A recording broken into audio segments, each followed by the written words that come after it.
సందర్భంగా ఈ మణికంఠ రెడ్డి గారిని ఆవిష్కరించాల్సిందే కోరుతాం.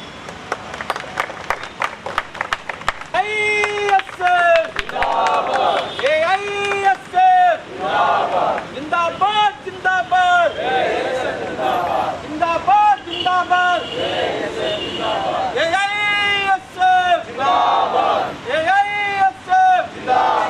Up up socialism down down capitalism up up socialism down down capitalism up up socialism down down capitalism AISF జిందాబాద్ AISF జిందాబాద్.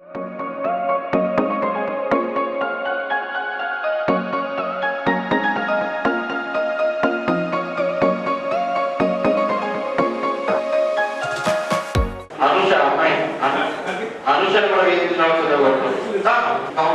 అసోల బారిన పడినటువంటి అన్నలకు, అదేవిధంగా కొత్త ప్రమాదాలకు బారిన పడ్డారు మరణించినటువంటి అన్నలకు, ఆ అన్నల పక్కలకు ఈ మధ్య కాలంలో మరణించినటువంటి రాష్ట్ర జిల్లా పార్టీ నాయకుడు ఏఎస్ఎఫ్ 14వ నిజామాబాద్ జిల్లా మహాసభ తరఫున సంతాపం తెలియజేస్తున్నారు.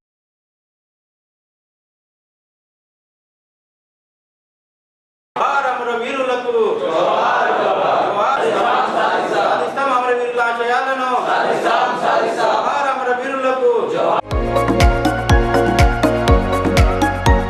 నిజామాబాద్ జిల్లా 14వ మహాసభ అధ్యక్షత వహిస్తున్నటువంటి అధ్యక్షుడు సుబోధ్ గారికి, ఏకమైనటువంటి ఏఎస్ఎఫ్ మాజీ నాయకులు సుధాకర్ గారికి, అదేవిధంగా మాజీ ఇండియన్ నాయకులు ASF Telangana university incharge Bharat గారికి, ఏఎస్ఎఫ్ నిజామాబాద్ జిల్లా కార్యదర్శి రత్నాథ్ గారికి, వేదికమైనటువంటి ఇతరులందరూ కూడా, వేదికకు ఎక్కుతున్నటువంటి భవిష్యత్ విద్యార్థి ఉద్యమ నాయకులందరూ కూడా ఏఎస్ఎఫ్ తెలంగాణ రాష్ట్ర కౌన్సిల్ పక్షాన విప్లవాభివందనాలను అభినందన తెలియజేస్తా ఉన్నాం. కాంగ్రెస్ పార్టీ తమ అధికారంలోకి వస్తే ఫీజు రీయింబర్స్మెంట్ సాంక్షికంగా కేంద్ర ప్రభుత్వం విడుదల చేస్తామని చెప్పింది. ప్రతి విద్యార్థి ఇంటికి ఎలక్ట్రిక్ స్కూటీ ఇస్తామని చెప్పింది. ప్రతి విద్యార్థికి 5 లక్షల భరోసా కార్డు ఇస్తామని చెప్పింది.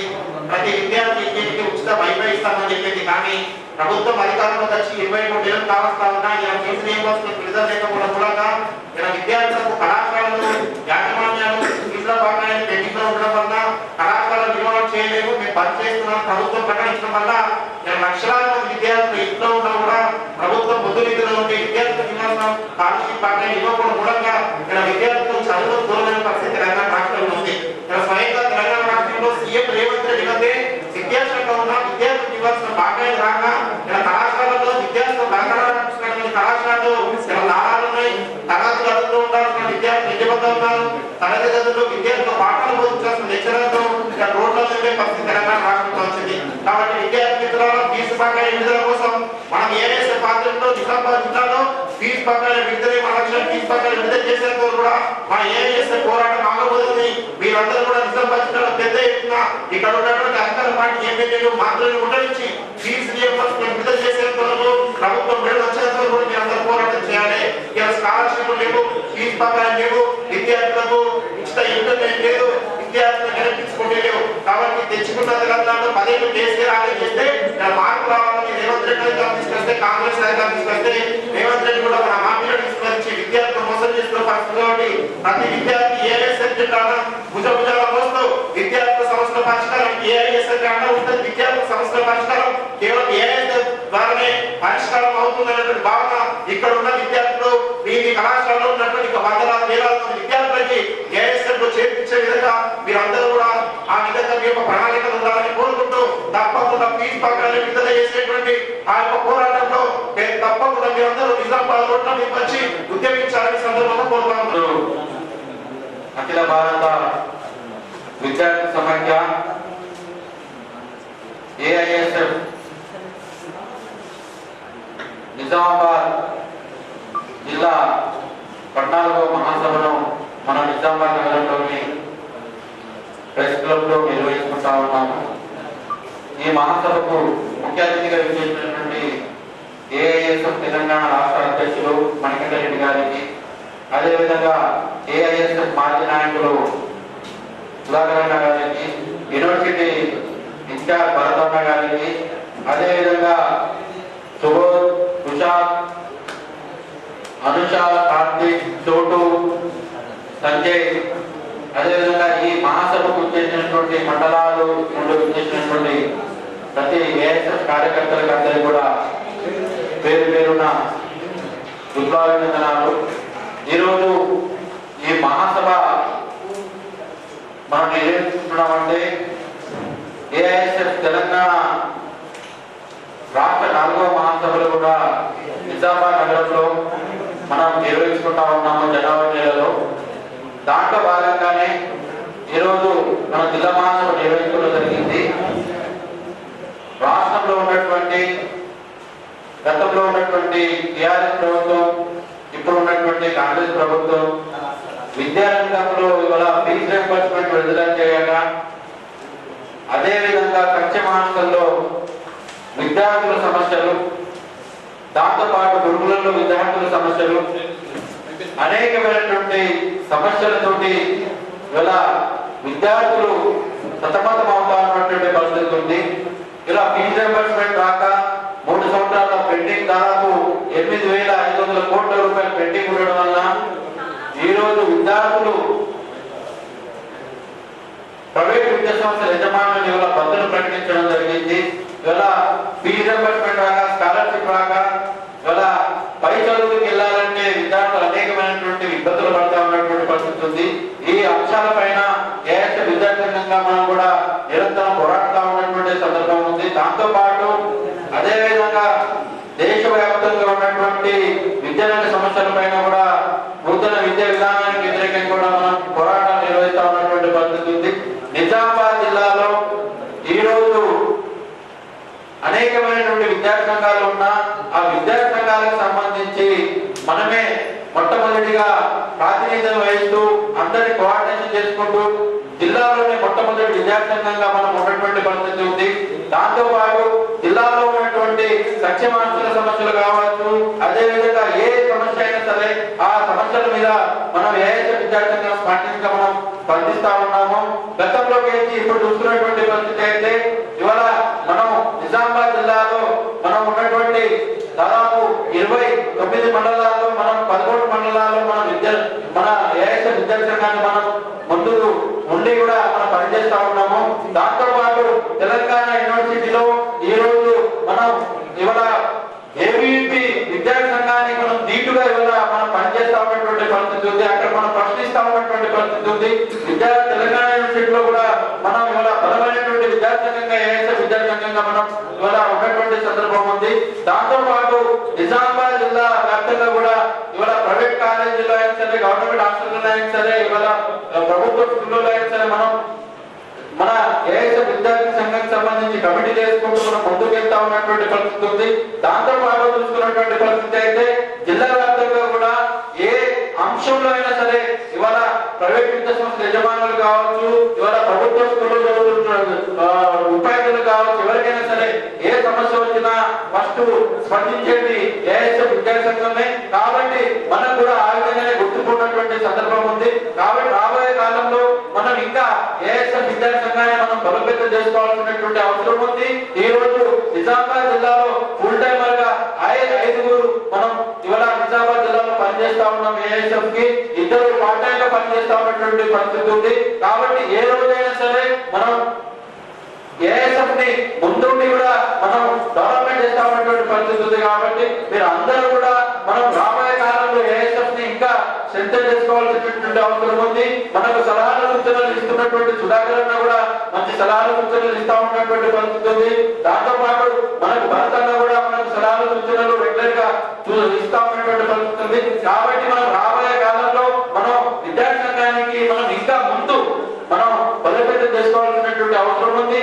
ఇంకా మనం రాబోయే కాలంలో మనం ఏఎస్ఎఫ్ విద్యార్థి సంఘంలో మనం ఇంకా విద్యార్థులను, మన కార్యకర్తలను మనం పెద్ద సంఖ్యలో మనం చేర్చి రేపు రాబోయే కాలంలో ఏదైతే రాష్ట్ర మహాసభలు ఉన్నాయో ఆ రాష్ట్ర మహాసభలకు సంబంధించి కూడా మనం ముందుండి మనం పనిచేయాల్సినటువంటి అవసరం ఉందని తెలియజేస్తూ మీరు అందరూ కూడా మీరు ఈ మహాసభకు ఇచ్చేసినటువంటి మీ ప్రతి ఒక్క కార్యకర్తలకి అదేవిధంగా అందరికీ కూడా పేరు పేరు ధన్యవాదాలు తెలియజేస్తూ ఇప్పుడు ఈ సమావేశానికి శుభోదయం కొనసాగించాల్సిందిగా కోరుతా ఉన్నాం.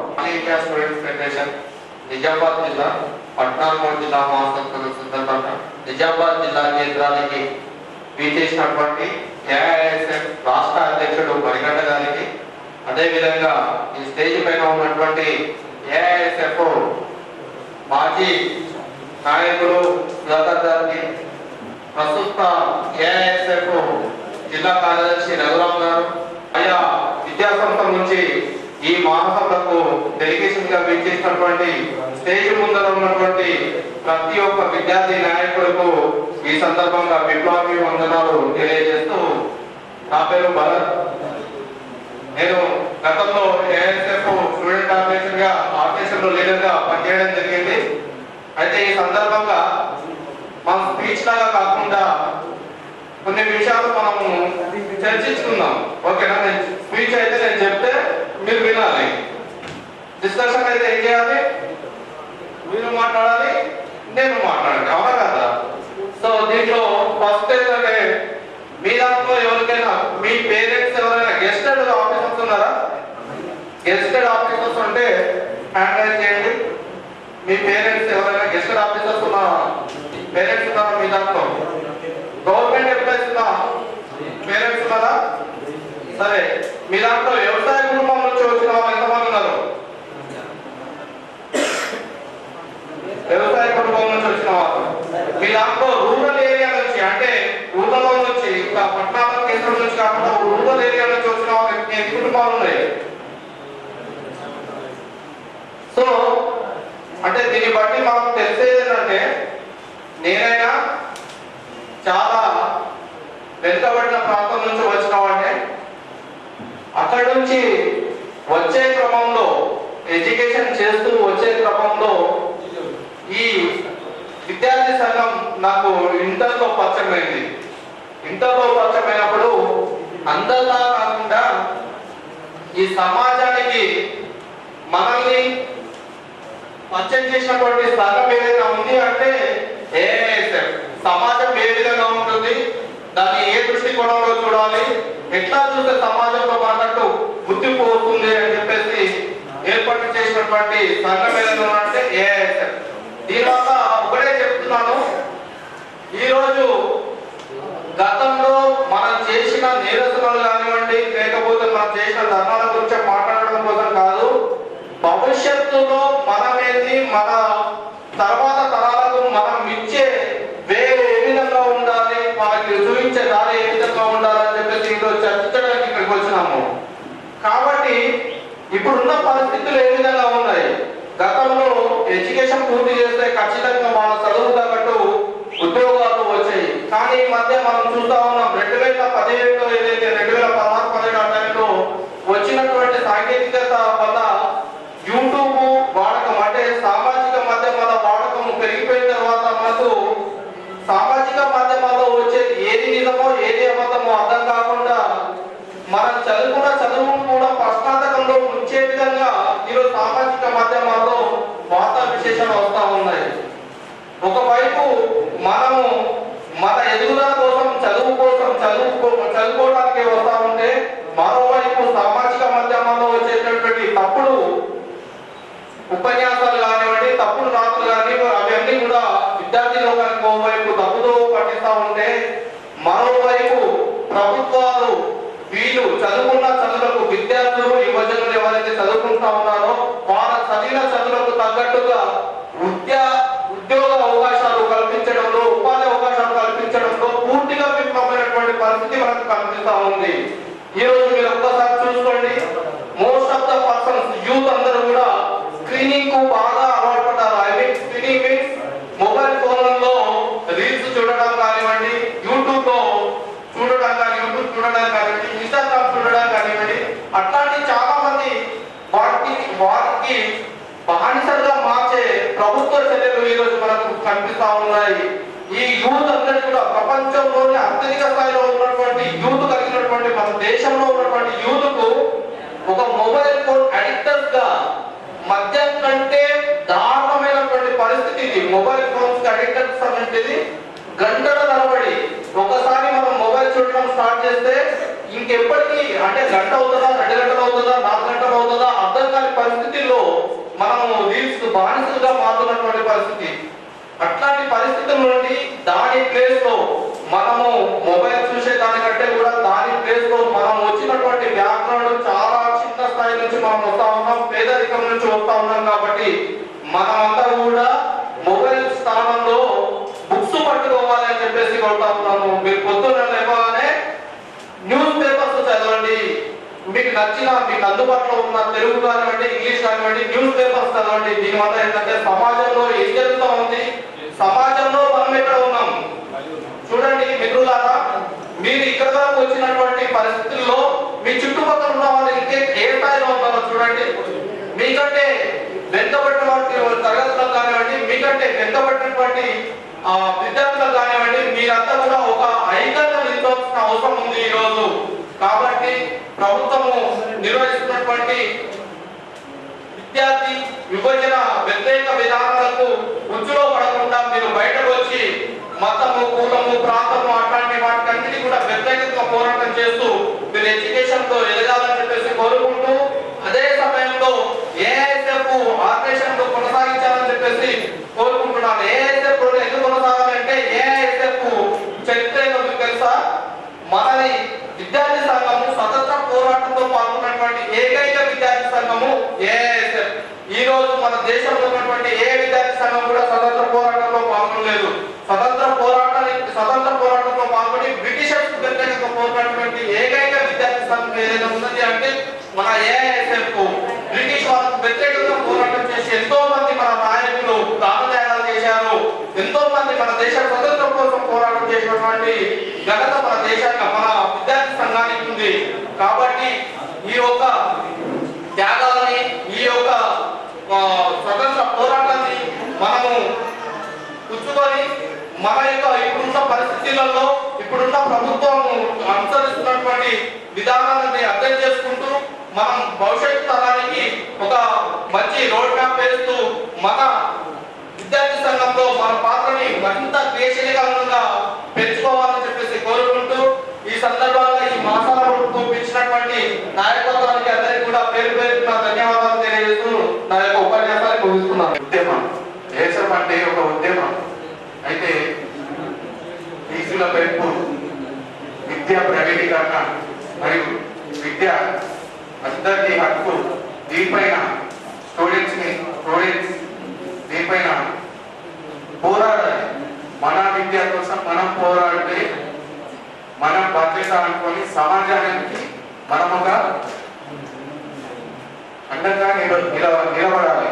సో స్టూడెంట్స్ ఐక్యత అయితే మనం అందరం ప్రభుత్వానికి మరి మన ఏదైతే హక్కులు ఉన్నాయో స్టూడెంట్స్ దానికి ఫైట్ చేయొచ్చు మరియు మనం అనుకున్నది సాధించుకోవచ్చు. అది ఏంటంటే చదువుతో పోరాడాలి.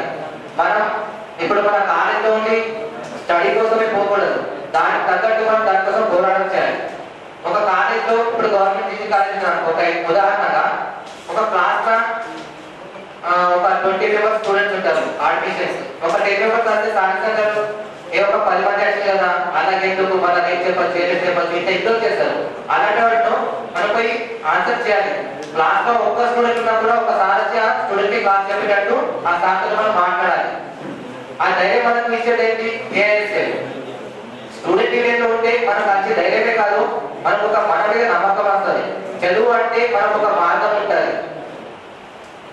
సో మీరు దీంట్లో అందరి అత్యంత నాకు చాలా హ్యాపీగా ఉంది. మీరు ఇంకా జాయిన్ అవ్వాలనుకున్నా, మీకు ఏమైనా సమస్యలు ఉన్నా, మీకు ఏమైనా ప్రాబ్లమ్స్ ఉన్నా కూడా మీరు మాకు చెప్పచ్చు. మేము దానికి గవర్నమెంట్ దృష్టికి తీసుకుపోతాము. సో థ్యాంక్ యూ మీ అందరికి. Thank you.